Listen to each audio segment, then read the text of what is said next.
Bem, muito boa tarde. Em nome da Comissão de Saúde, apresentar o grupo de trabalho que está responsável pelas audiências às entidades.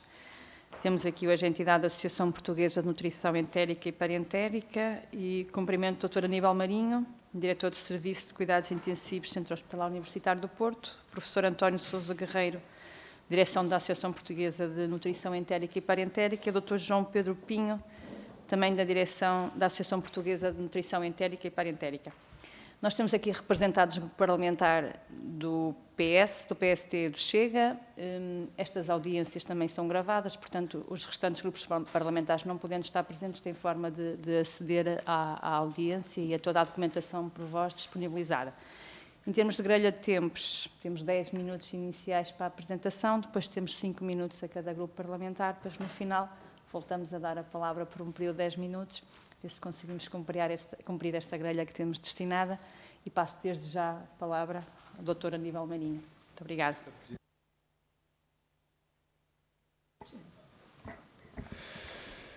Boa tarde a todos. Antes de mais, agradecer a vossa disponibilidade para nos receber.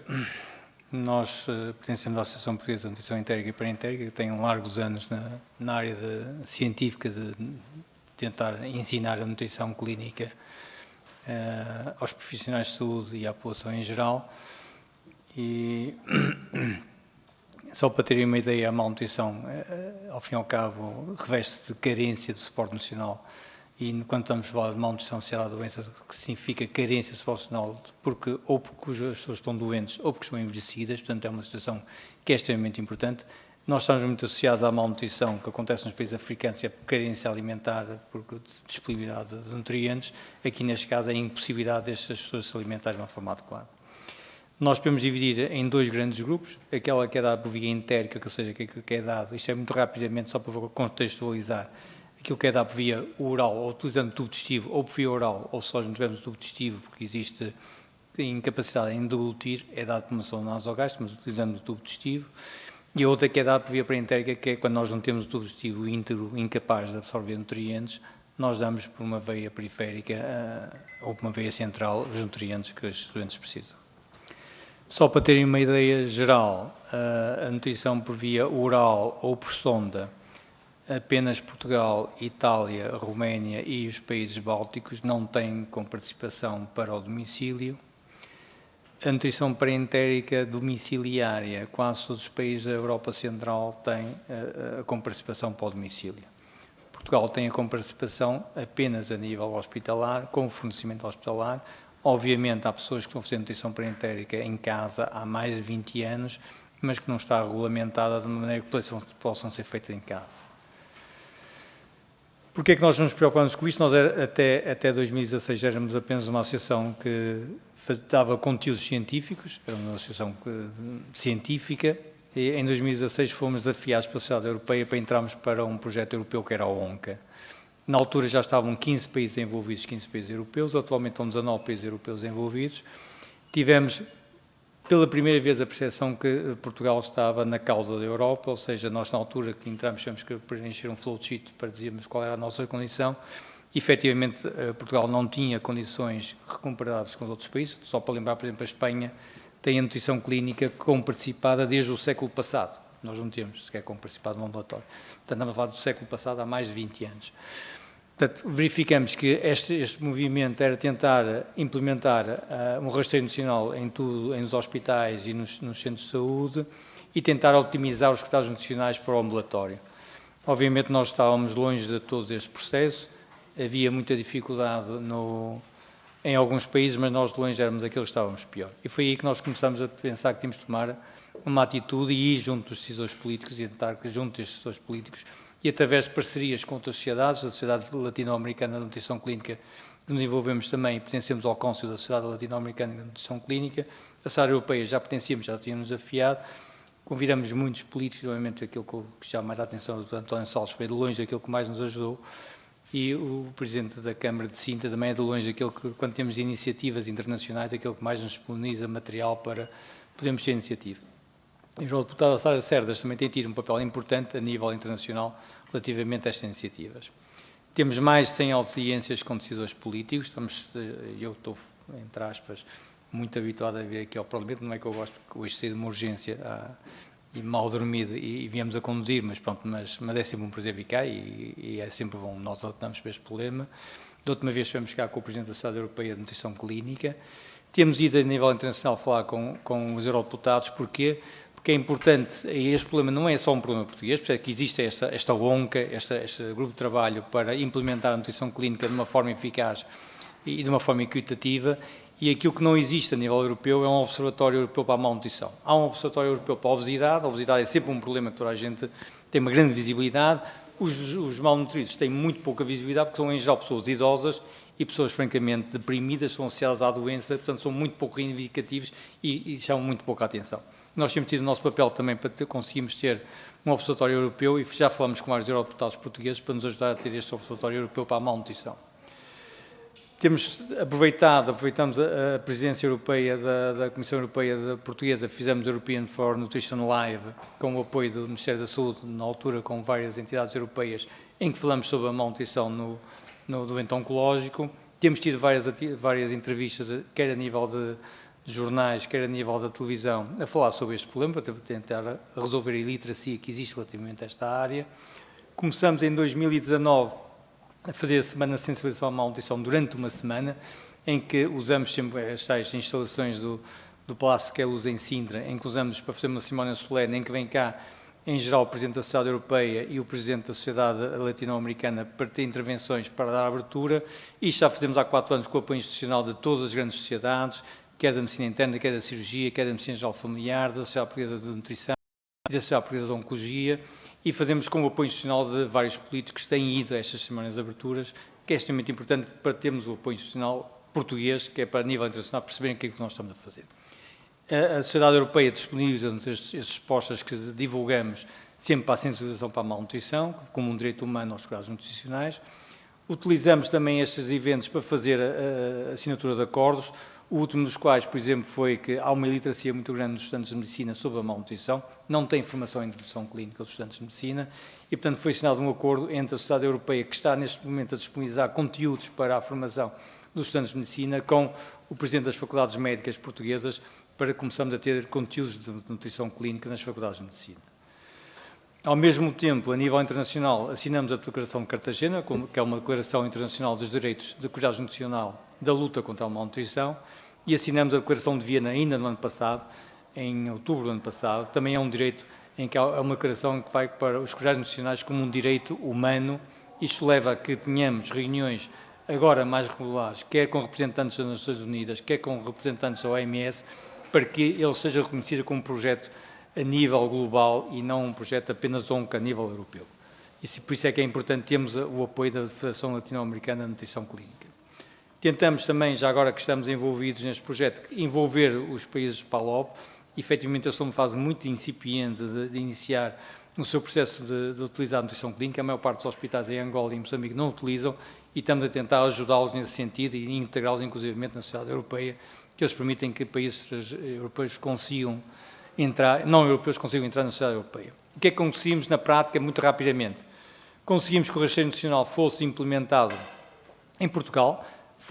Há um despacho de 2018, há um documento de apoio à implementação em 2019, portanto, é obrigatório fazer os rastreios nutricionais nos hospitais, portanto, é um ponto muito importante, que era aquilo que nos faltava e era aquilo que nos vinha muito atrás na causa da Europa, porque temos de saber o que é que se passa nos nossos hospitais, não sabemos qual é a porcentagem de doentes nutridos nos nossos hospitais. Conseguimos aprovar, a nível da Direção-Geral de Saúde, uma norma operacional para a implementação de nutrição entérica e perentérica domiciliária, norma esta que tem tudo o que é preciso e que foi publicada em 2020. Conseguimos, no último Orçamento de Estado, que se aceitasse fazer um estudo sobre a comparticipação da nutrição entérica e perentérica fora do contexto hospitalar, portanto domiciliar. É preciso ver quanto é que custa para ver o que nós estamos a fazer. E agora o que é que nos falta fazer e é aquilo que eu venho pedir a vocês que nos ajudem. De uma forma geral, o rasteio nutricional existe, é obrigatório, mas não está a ser cumprido. Não há, neste momento, o Ministro da Saúde, penso que não tem dados globais de todos os hospitais do nosso país, de qual é a percentagem de doentes malnutridos que nós temos, qual é a gravidade destes doentes malnutridos que estão internados nos nossos hospitais. Portanto, era preciso insistir com os hospitais, ou usando incentivos, ou de outra maneira, ou a obrigatoriedade de ter que os preencher, não está a ser preenchido, faz parte do S-Clinic a ferramenta, mas não está a ser preenchido. Eu compreendo que não há nutricionistas suficientes, mas há enfermeiros suficientes para fazer isso. Portanto, pode ser feito. Isto é importante porque nós precisamos saber. Nós sabemos que a nível europeu a percentagem de doentes malnutridos está na volta de 2%. Portanto, assumimos que em Portugal existirão cerca de 200 mil pessoas malnutridas em Portugal, das quais 100 mil irão precisar de intervenção nutricional, com nutrição clínica, mas isto são dados estimativos que vêm da Alemanha, da França, da Espanha, que nós não temos dados nenhum significativos. Temos alguma amostra, mas muito pouco. Acaba por ser importante, porquê? Porque da última vez que vim cá pediram para eu ter resultados práticos do que é que se passa em Portugal. Implementamos um estudo no meu hospital, no Centro Hospitalar Universitário de Santo António, agora mudou de nome para Chusa, portanto é a Universidade de Santo António. Implementamos um estudo de 3 anos para tentar, nas 4 enfermarias de medicina, tentar saber qual é a percentagem de doentes malnutridos ou em risco nutricional. Chegámos à conclusão que já numa amostra provisória com 2.247 doentes, é um número já significativo, que 76% dos doentes estavam em malnutrição, em risco de malnutrição, 50% apresentavam um alto risco, quer dizer que precisam de intervenção nutricional, e 26% apresentavam um risco moderado. Ou seja, é uma amostra muito elevada. Nós podemos dizer que 1 em cada 2 doentes estão malnutridos nos hospitais, que é uma amostra extremamente elevada, quando aquilo que acontece a nível europeu, no âmbito europeu, é em geral entre 1 em cada 3 doentes estão malnutridos nos hospitais. Isto torna que a malnutrição seja das maiores comorbilidades que nós temos, associada à hipertensão arterial e diabetes, dentro dos nossos hospitais. O outro ponto importante é a norma que está feita pela Direção-Geral de Saúde, em que estratifica que devemos ter grupos de nutrição clínica dentro dos hospitais, grupos de nutrição clínica que deixou de haver, ou há muito poucos a funcionar, porquê? Porque já havia poucos, depois veio a pandemia, deixou de haver reuniões clínicas dentro dos hospitais e os grupos estão a ter alguma dificuldade em ser reativados. Qual é a vantagem deste grupo? Vai identificar as necessidades nutricionais dos nossos doentes e pode ser um ponto de partida para os doentes que estão nos hospitais malnutridos, quando vão para o ambulatório, nós seguiremos estes doentes no ambulatório e fazemos a prescrição nestes doentes para o ambulatório daquilo que necessitam em termos de nutrição clínica. O que é que acontece? Nós temos internamentos muito curtos, os doentes são malnutridos e vão malnutridos para o ambulatório. Obviamente, passado uma semana, voltam a entrar outra vez no hospital e andamos neste vai e vem e nunca mais resolvemos problemas. Temos todos a imagem, que acho que nunca devemos esquecer, durante a pandemia, das pessoas dos lares que nos apareceram nos hospitais, francamente desnutridos, cheios de escaras. Acho que essa imagem não nos deve sair da cabeça, porque, efetivamente, nós estamos a empurrar a nossa população idosa para lares, com os cuidados que todos nós sabemos, com os cuidados nutricionais que todos nós sabemos, e isto é extremamente importante, temos de ter muito cuidado com esta população fragilizada e que não podemos agora, mais uma vez, como já passou a pandemia, estamos a esquecer deste nicho extremamente importante. E há outro nicho que é os doentes oncológicos que, efetivamente, precisam de um suporte nutricional adequado, e nós estamos a falar de um produto que no hospital custa 40 a 80 cêntimos, estamos a falar de 400 quilocalorias, que é uma refeição, a refeição que vocês comem aqui no vosso refeitório, que tem mais ou menos 400 quilocalorias, custa-vos 8 euros ou 6 euros, não sei quanto é que é, mas lá fora custa 20 euros, se for dado com um suporte que nós vemos 200 centímetros cúbicos, custa mais ou menos 90 cêntimos. Portanto, estamos a falar de coisas muito baratas e que só nós não implementamos porque às vezes há alguma dificuldade em as pessoas perceberem esta necessidade carencial que as pessoas têm. Portanto, é importante, por um lado, esta norma tem o que é que os grupos têm que ter, em termos de composição, nutricionistas, médicos, enfermeiros, farmacêuticos, está lá tudo plasmado na norma, o que é que os grupos têm que fazer com as suas patologias que devem ser ajudadas em que vão precisar de nutrição clínica, como é que nós devemos atuar no caso de uma nutrição parentérica domiciliária, o que é que nós temos que ter nesta situação, portanto está lá tudo plasmado, o que é preciso fazer. Agora não carece que haja uma regulamentação e um despacho a dizer qual é o tipo de comparticipação. Eu não sou a favor da comparticipação 100%, porque é óbvio que se nós damos tudo de graça, as pessoas não vão dar valor àquilo que nós estamos a dar, mas tem uma grande vantagem, é que qualquer tipo de comparticipação que se dê vai regulamentar o mercado. Ou seja, uma coisa que custa 40, 50 cêntimos no hospital e nós vamos a uma farmácia do ambulatório e custa 4 a 5 euros, não faz sentido nenhum. Uma pessoa que tem a pagar 10 euros por dia, obviamente, para se alimentar, não faz sentido nenhum. O outro ponto é esta proposta de orçamentação para saber quanto é que custa a nutrição clínica. Temos que saber isto está no Orçamento de Estado, é preciso pressionar para que seja feita a avaliação de custos da nutrição clínica no ambulatório, que não foi feita esta situação. Chamar a atenção muito rapidamente a nutrição parentérica, que é a nutrição dada na veia, que é quem não tem tubo digestivo. No nosso hospital, nós temos pessoas a fazer nutrição parentérica há mais de 20 anos. Só fazem nutrição parentérica. Por lei, ela só pode ser feita, é diagnosticada no hospital e só pode ser feita dentro do hospital. Quase todas as pessoas que estão fazendo nutrição parentérica domiciliar estão a fazê-la fora do hospital. Estão fora da lei.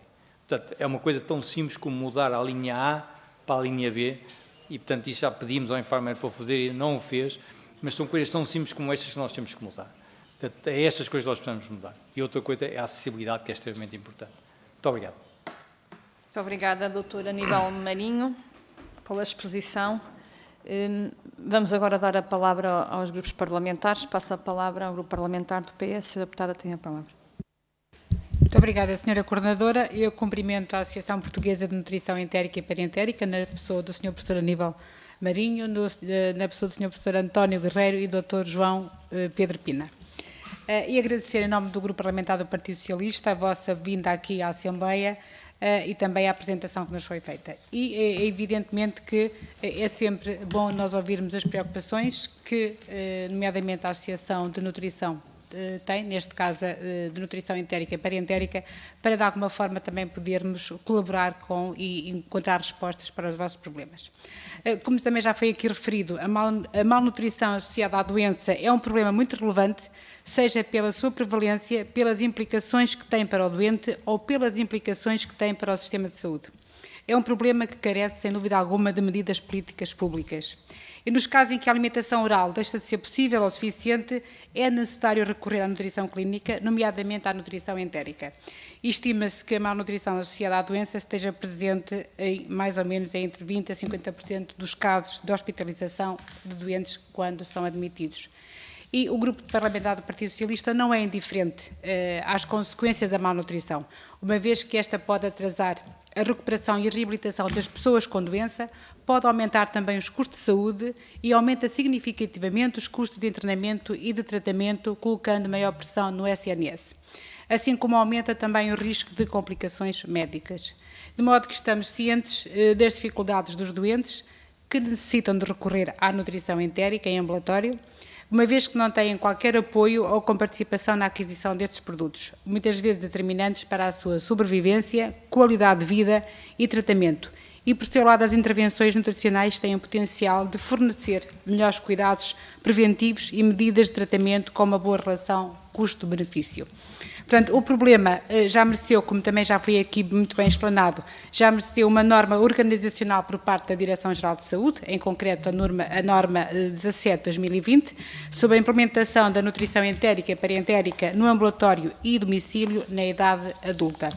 E nesta norma estão inclusivamente listadas as patologias e situações clínicas que exigem necessidades nutricionais que devem ser supridas pela Administração de Nutrição Clínica.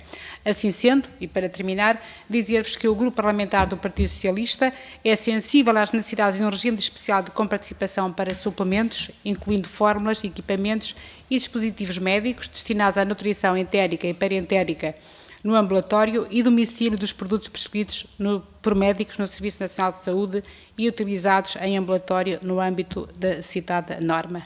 Dizer-vos também que estamos sensíveis a esta questão portanto, do rastreio que nos veio aqui, do rastreio nutricional dos hospitais, que é uma necessidade urgente e emergente, digamos assim, e, portanto, tudo faremos para dar continuidade a esta vossa ambição. Muito obrigada mais uma vez.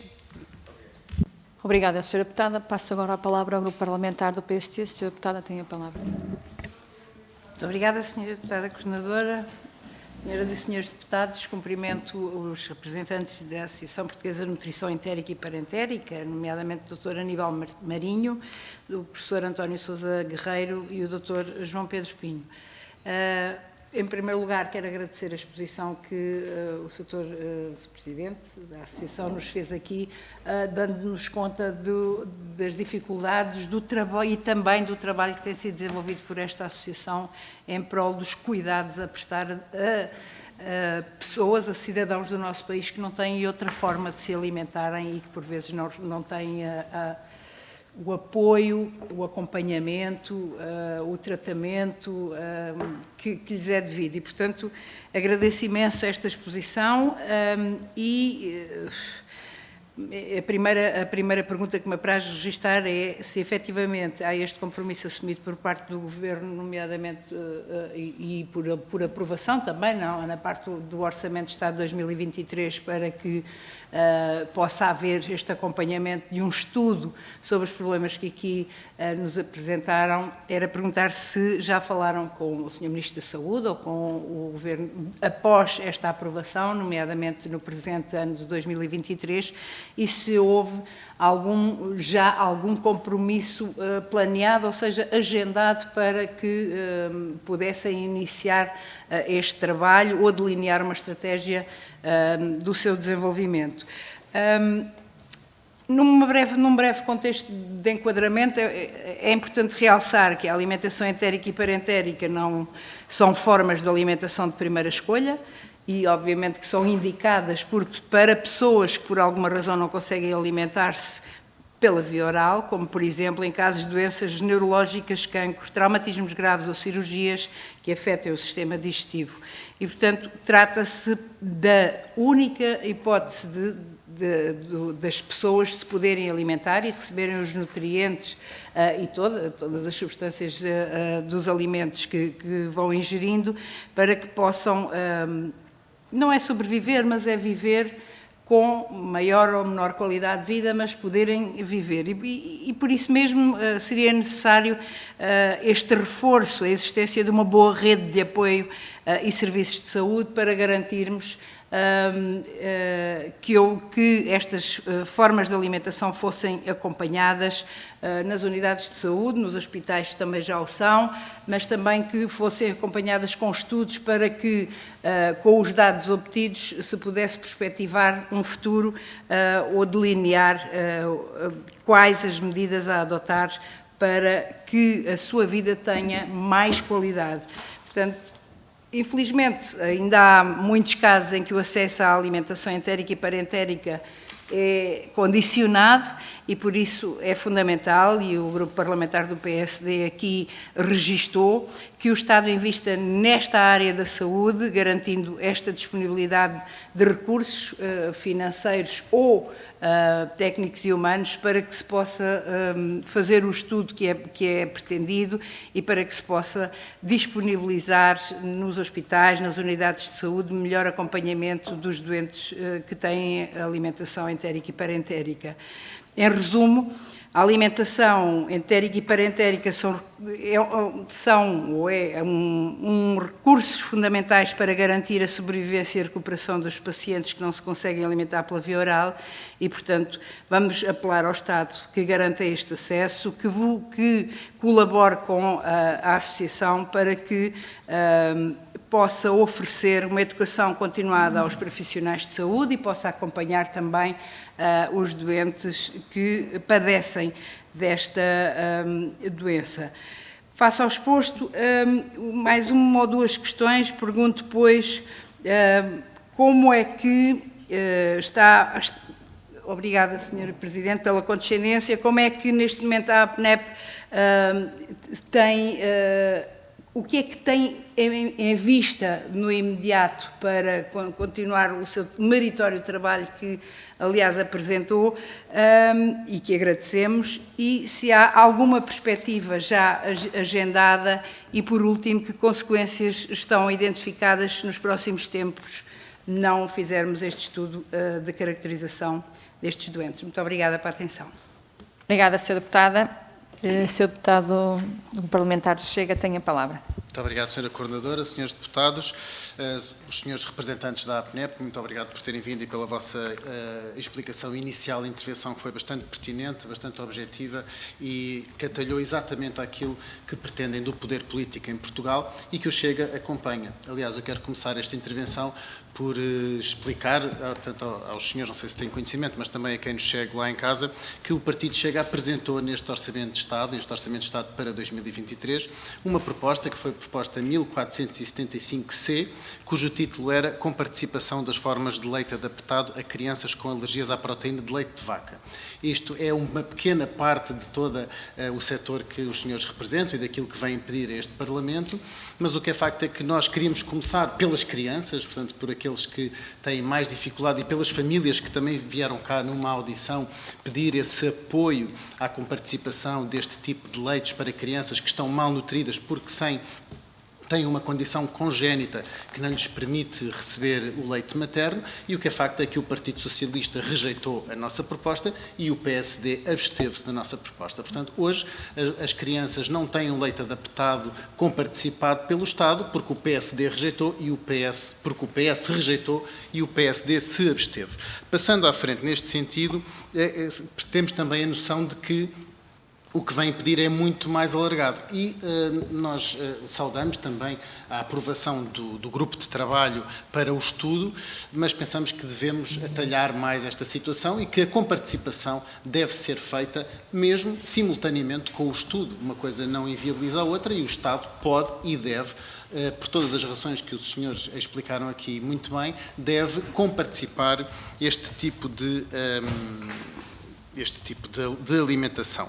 E, portanto, uma vez que a vossa associação vem mais uma vez pedir formalmente e denunciar que a gestão clínica da malnutrição continua a ser o parente pobre, como para utilizar as vossas próprias palavras do vosso requerimento, na prevenção do programa de saúde, nós também pensamos que não podem continuar a existir programas de saúde que não se dediquem à malnutrição, porque ela está associada à doença. E não só está associada à doença, como vai causar mais gastos ao Serviço Nacional de Saúde, tanto no setor privado, como no setor público, como no setor social. Portanto, temos que falar aqui num todo, no sistema de saúde nacional, e a malnutrição vai causar enormes gastos às famílias e às entidades que podem ser prevenidas exatamente por uma boa nutrição. Podemos falar também, como falou o Sr. muito bem, sobre a agudização dos quadros clínicos, do aparecimento de situações que vêm colocar uma enorme pressão sobre aquilo que é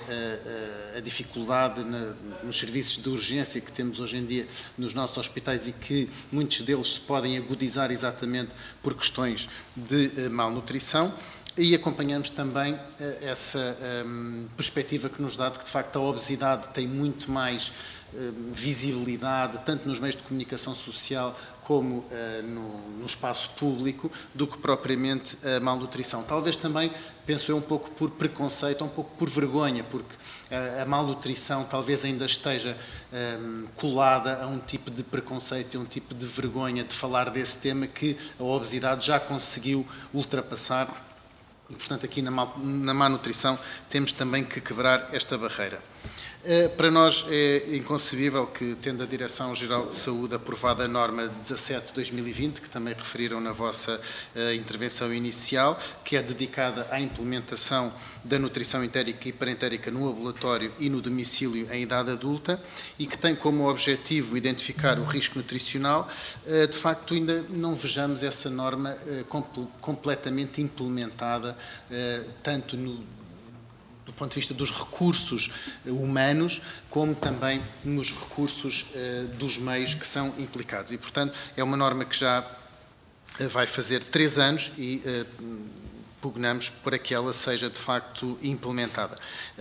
Muitas vezes nós somos um país que tem tudo muito bonito nos relatórios, nas normas e nas diretrizes, mas depois, quando chegamos ao terreno, as coisas não colam com aquilo que está escrito no papel e as normas não podem ser só uma letra morta, têm que corresponder àquilo que acontece no terreno e, para isso, é preciso cabimentação orçamental. Impressiona-nos muito que seja estimado que 200 mil pessoas tenham má nutrição em Portugal e que, segundo os dados que tivemos acesso, Portugal registra anualmente 115 mil casos de doentes no domicílio e ambulatório com má nutrição. Isto representa 1% da população, é muito, 1% da população portuguesa em risco nutricional e com necessidade de apoio nutricional com recurso à nutrição clínica, entérica e parentérica, é algo que não pode ser ignorado e, contudo, não pode ser ignorado porque muitos não têm capacidade financeira própria para provir essa necessidade e, portanto, para reverter esta má nutrição num contexto de ambulatório e domicílio, é mesmo necessário que o Estado intervenha e que seja feita a devida comparticipação. Muito obrigado, Sr. Coordenador. Obrigada, Sr. Deputado. Doutor Aníbal Marinho, agora a resposta em bloco, depois da intervenção dos grupos parlamentares, por 10 minutos, por favor. Muito obrigada. Muito rapidamente. Primeiro agradecer todo o esforço que o Partido Socialista tem feito, nomeadamente o seu grupo parlamentar e os Secretários de Estado que têm colaborado connosco nestas iniciativas. Conseguimos alguma coisa, sejamos honestos, nós passamos bastante da cauda da Europa para meio do pelotão a nível europeu, tanto é assim que a evolução foi nos primeiros 3 anos, foi tão dramática em termos de melhoria que ganhamos o Prémio Europeu da ONCA, que nos foi atribuído em 2019 pela Sociedade Europeia de Nutrição Clínica, comparativamente aos outros 75 países da Europa que também estão a fazer investimentos na área da malnutrição. Portanto, houve um reconhecimento europeu da nossa atividade. Temos, portanto, essa parte, efetivamente, só temos a agradecer. Há muito investimento da Assembleia da República, por isso é que nós vemos sempre a Assembleia da República. A heterogeneidade em termos de governos, em que, sinceramente, nós em 6 anos vamos no 4º Secretário de Estado. Isso leva a que tenhamos, sempre que muda o Secretário de Estado, muda todo o processo e temos que começar tudo do princípio. E, portanto, isso é sempre um problema para nós. Portanto, a base de toda a nossa atividade tem que ser a Assembleia da República, que tem mudado muito menos e há muito menos flexibilidade, portanto é muito mais fácil. O processo legislativo parte daqui e a consciencialização do problema surge daqui para o Governo e não temos que ir sempre ao Governo falar com as pessoas. Portanto, isso é o nosso maior problema, é quando parecemos que estamos a dar mais um passo em frente e demos muitos passos em frente. O facto de termos o rastreio nutricional foi extremamente importante, obviamente tem que ser implementado, é obrigatório, mas tem que ser implementado de uma forma eficaz, não se podemos dizer que é obrigatório, depois ninguém o faz porque não há condições para o fazer, ou porque não há vontade para o fazer, é obrigatório, temos que fazer, porque temos que saber quantas pessoas temos malnutridas nos hospitais, só assim é que nós podemos combater. Os outros países nórdicos têm essa informação, é dada ao Ministro da Saúde, portanto, nós também temos que ter essa informação fidedigna, todos os hospitais têm que preencher, é uma obrigatoriedade, portanto não temos que passar por aí, portanto não temos maneira de dar a volta a isto. É importante, quando me perguntam se consegui falar com a atual nova Ministério da Saúde, não consegui, foi pedido uma audiência, não me foi dada a resposta, portanto não consegui falar, portanto por isso é que tomamos a iniciativa de vir novamente falar ao Parlamento, porque temos sempre aqui uma porta que nos recebe com todo o carinho e que nos compreende a nossa dificuldade. Quais são as consciências futuras que podemos ter? Nós estamos num projeto europeu que é o projeto ONCA, que é um projeto que é em parte financiado pela Comunidade Europeia, em que os países vão aumentando, vamos em 19 países neste momento, em que nós, quando vamos às conferências, não pagamos nada, é tudo feito pelo projeto, é tudo subsidiado pelo projeto ONCA. Estas informações que são dadas durante a Semana Europeia para a Malnutrição, Semana Portuguesa para a Malnutrição, que agora é uma Semana Europeia para a Malnutrição, também os conteúdos são fornecidos pela Sociedade Europeia de Nutrição Clínica. A formação também é fornecida pela Sociedade Europeia de Nutrição Clínica. Nós damos cursos de LLL, que são cursos de formação certificados pela Sociedade Europeia de Nutrição Clínica. Todos os conteúdos são fornecidos por ela. Nós teremos a graduação de teacher e depois a partir podemos dar esses cursos de uma forma que entendemos, gratuita ou não gratuita. Nós em geral damos sempre de uma forma gratuita, tentamos ao máximo mais gratuito possível. Agora, isto tem implicações práticas, ou seja, nós andamos a pedir um investimento a nível internacional, andamos a pedir um observatório europeu, andamos a falar na Organização Mundial de Saúde, andamos a falar nas Nações Unidas, mas Portugal tem que dar passos em frente. Obviamente, se nós não dermos passos em frente, aquilo que está mais ou menos estipulado dentro da ONCA é que ao fim de 3 anos, se nós não tivermos uma melhoria contínua dos cuidados e não houver uma relação frutífera entre nós, os interlocutores e os decisores, nós podemos ser excluídos deste projeto. Portanto, isso é um projeto, é uma coisa que não nos interessa, por isso é que faz sentido vir aqui, temos sempre que mostrar que estamos a fazer alguma coisa, porque senão nós não conseguimos ser englobados e continuar a evoluir para este projeto. Já viram, este projeto inicialmente era para terminar agora em 2023, já ninguém fala em terminar o projeto, como partimos para um projeto internacional com envolvimento dos países da América Latina, provavelmente com o envolvimento dos países africanos, e evidentemente este projeto tem uma dimensão tão global que já não vai acabar nesta fase. Agora não queremos ser postos fora deste projeto porque nós não estamos a conseguir mais em Portugal. Já conseguimos muito e eu agradeço imenso tudo o que foi feito, nomeadamente, eu deixo aqui um agradecimento público ao Dr. António Salles, que de longe foi o secretário de Estado que mais nos apoiou nestas iniciativas e continua a apoiar. É uma pessoa que merece todo o nosso respeito e vai tudo o que nós temos de iniciativas está sempre lá, sempre presente, desde o princípio. Ainda era deputado quando foi secretário de Estado e agora como deputado, mas obviamente temos de dar o passo seguinte e temos de fazer este estudo de impacto orçamental que é importante. O que é que eu ia propor muito rapidamente? Os países checoslovacos conseguiram implementar de uma forma faseada, ou seja, fazer um estudo de impacto orçamental é muito difícil.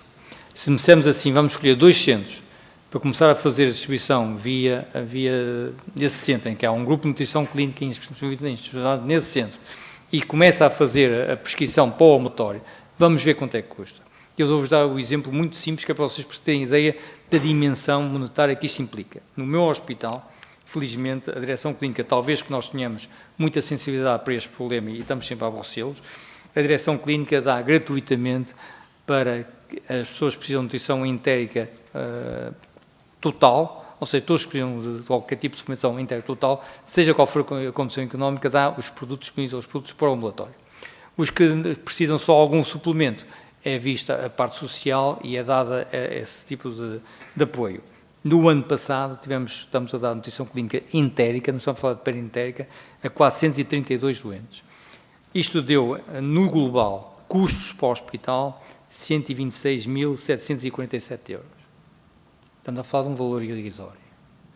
Portanto, nós temos um hospital que tem um grupo de nutrição clínica instituído, de uma forma eficaz, que dá nutrição entérica domiciliária de uma forma gratuita e faz nutrição perentérica há mais de 25 anos. O doente mais velho a fazer nutrição perentérica no nosso hospital está a fazer há mais de 20 anos no nosso hospital. Fazer nutrição perentérica neste momento a 8 doentes domiciliária, adultos, e a 5 crianças domiciliárias. Temos crianças que começaram desde a nascença, têm uma atrofia do intestino congénita, desde a nascença, já têm 16 anos de idade a fazer nutrição perentérica contínua e fazemos domiciliária, mesmo com esta lei restritiva que diz que deve ser feita dentro do hospital.